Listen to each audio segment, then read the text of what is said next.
Revenge of the Iron-Blooded Sword Hound. The Hound of the Baskerville family, Vicar Van Baskerville. He was a loyal servant of the Baskerville family, performing anything asked of him from stealing to assassinations. Vicar was a loyal hound and he completed everything he was told to do without any complaints and to perfection. So you might ask, why would Vicar want revenge upon his family? Although Vicar gave his life to his family, in the end, after he served his usefulness, he was falsely accused and framed for associating with the demon clan. The only thing he received for his loyalty was death, by guillotine, under the piercing red moonlight. Filled with rage and resentment, Vicar said not a word as his head separated from his body, but before he lost consciousness, he told himself, if I were ever to live again, I would never live as a hound. Fast forward, almost instantly we're shown Vicar as a newborn in a cradle with his two other infant siblings crying next to him. Confused about his current situation, Vicar starts to wonder if he's in heaven or hell. Panning to the next page, it's revealed that Vicar is currently in the grand estate of the Baskerville family, and then we are finally shown the patriarch of the family, Hugo Le Baskerville. The patriarch is shown walking through the endless number of cradles filled with crying infants, referring to them as insignificant and unspecial, saying to the maids on site that only trash was gathered here this time.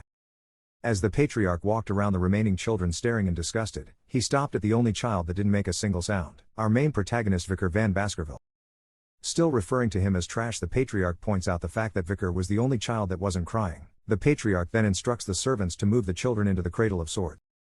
With his glowing red eyes, Vicar finally recognizes the face of the man that framed and executed him in his past life, the head of the Baskerville family, Hugo Le Baskerville.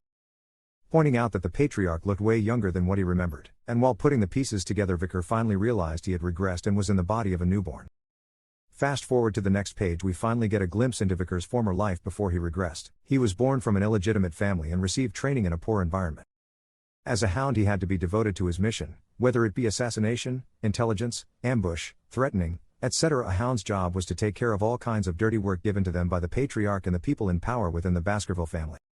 Everything done by the hounds were done in order to make the Baskerville family the best of the 7 families. Vicar then goes on to say that the only reason he stayed loyal to his family for so long despite being an illegitimate child was to be acknowledged by the rest of his family and the head of the family, Hugo Le Baskerville. 10 years after the gate to the demonic realm opened, the fight against the demons ended with the humans being victorious, and the reward that was given to the loyal hound who served the family his whole life was death by guillotine. The reason Vicar was executed in the end was because he knew too much. With his face raised towards the sky, Vicar said to himself that he will never live that life again. Although Vicar wanted to take revenge immediately, he knew he wouldn't be able to accomplish much with his current body. But with the knowledge he retained from the future, he knew the Cradle of Swords would be a good opportunity for him to become stronger than he once was, and in order to exact his revenge he had to capitalize on this opportunity to the fullest. We are then introduced to the Cradle of Swords, a barren wasteland filled with rusted blades shadowed by an ominous crimson sky. Children born into the Baskerville family need to go through one trial.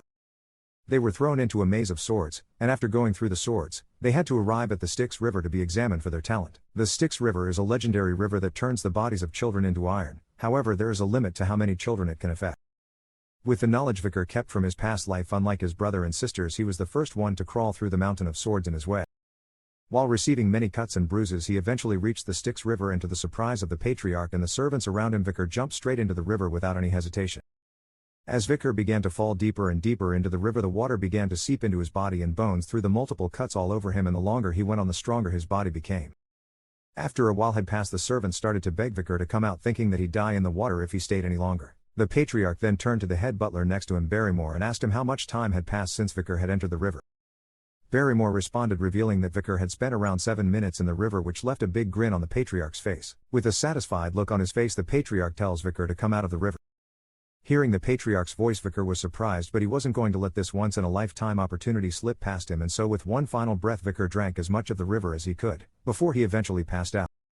Just as Vicar started to lose consciousness, he was pulled out of the river by the patriarch. Looking at him proudly, the patriarch asks Barrymore the name of the child that survived so long in the river. Young Master Vicar, responded Barrymore, and while continuing to hold Vicar by the leg, he says to Barrymore, it seems a very greedy son has been born. And as Vicar began to lose consciousness, he tells the patriarch to enjoy this time while he can, because once his fangs were sharpened and when the time was right for him to rip his master's head off, the Baskerville family would be forgotten in history, and it would be by the hands of none other than Vicar Van Baskerville. In the next chapter we look more into Vicar's past life. Being the son of an illegitimate child, Vicar wasn't treated the same as the other children that were of direct bloodline. At the age of 8 years old, Vicar was talented enough to be called a genius to the outside world, but within his family he was seen as nothing more than ordinary. At 20 years old, Vicar took assassination, espionage and conquest type missions. At 29 years old, he felt that he had reached his limit in swordsmanship compared to those of the direct lineage. At 30 years of age, the gate leading to the demonic realm had opened, marking the beginning of the demon clan's invasion. At 35 years of age, he endured through the era of destruction, slaughtering monsters left and right. At 39 years of age, the long war between the demon clan finally came to an end with the victory of the human realm. At 40 years of age, he was rewarded for his loyalty, the reward being death by guillotine. Fast forward to the next page. Vicar is seen waking up in the grand estate of the Baskerville family. Realizing that he had successfully absorbed the Styx River, Vicar began to twist and turn in the cradle to see just how much his body had improved. As Vicar was admiring his body, one of the maids walked in with a shiny teal box outlined with gold. As she complained, she was wondering why the madam wanted this box in Master Vicar's bed. As the maid placed the box down and left, Vicar began to become skeptical, pointing out that no one would give him, an illegitimate son, a present. Then, seemingly out of nowhere, the mysterious box began to open with an ominous, evil-looking black smoke coming out of it. As the box fully opened, two bloody mambas came out of the foot of Vicar's cradle. Shocked, Vicar began to realize that this was an assassination attempt by the madam of the estate in order to get rid of Vicar, who could be a potential threat to them in the future. Vicar quickly took to his feet, realizing that these dangerous vipers could kill all of the babies in the nursery if left alone. With astonishing speed, Vicar proceeds to grab the two vipers by the neck, and with a menacing look in his eyes, he began to wring the life out of the dangerous reptiles. Impressed by his family, Vicar restates that he would bring down his entire family with his own two hands. The next day, the maids of the estate were shocked when they found the child sleeping peacefully next to the dead vipers. All the nannies who had been on shift that night were executed after torture, but the reason for the viper's appearance remained unknown. Only the young Hound knew the truth of that day.